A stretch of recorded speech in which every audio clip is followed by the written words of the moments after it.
Dans cette vidéo, vous allez apprendre à calculer la limite de la fonction f lorsque x tend vers plus infini.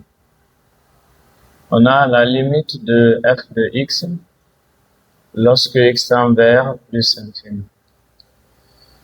On remplace x par plus infini, ln de plus infini, plus infini.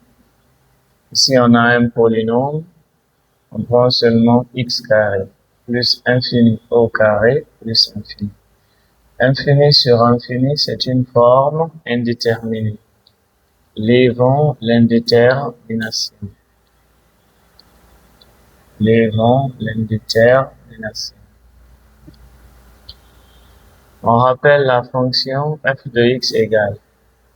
C'est ln de x sur x au carré moins 1.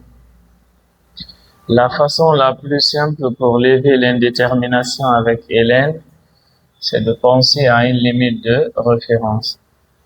La façon la plus simple pour lever l'indétermination avec ln, c'est de penser à une limite de référence. Une limite de référence avec ln lorsque x tend vers plus infini, c'est la limite de ln de x sur x. Quand x tend vers plus infini, c'est 0. Plus généralement, limite de ln de x sur x exposant n, lorsque x tend vers plus infini, c'est 0. Avec la condition n supérieure à 0. N n'est pas forcément un entier, mais un nombre qui est strictement positif. L'objectif, c'est de se ramener à obtenir l'une des formes. On a un quotient. ln, polynôme du second degré. On divise numérateur et dénominateur par x au carré. ln, polynôme du second degré. On divise numérateur et dénominateur par x au carré. On a ln de x divisé par x carré sur x au carré moins 1 divisé par x au carré. La limite de ln de x sur x carré lorsque x tend vers plus infini, ça c'est 0.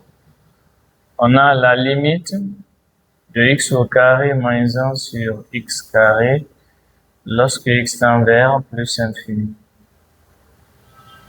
La limite de x au carré sur x carré moins 1, c'est une fonction rationnelle.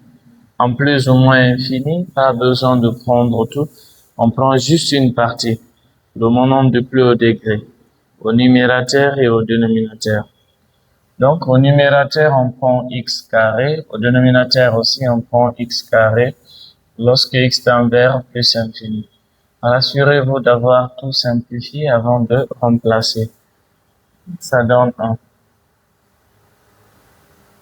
On a la limite de f de x lorsque x tend vers plus infini. Au numérateur, c'est 0.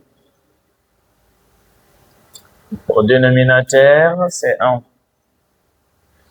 Donc là, la limite, donc on a 0 sur 1, ce qui donne 0. Merci.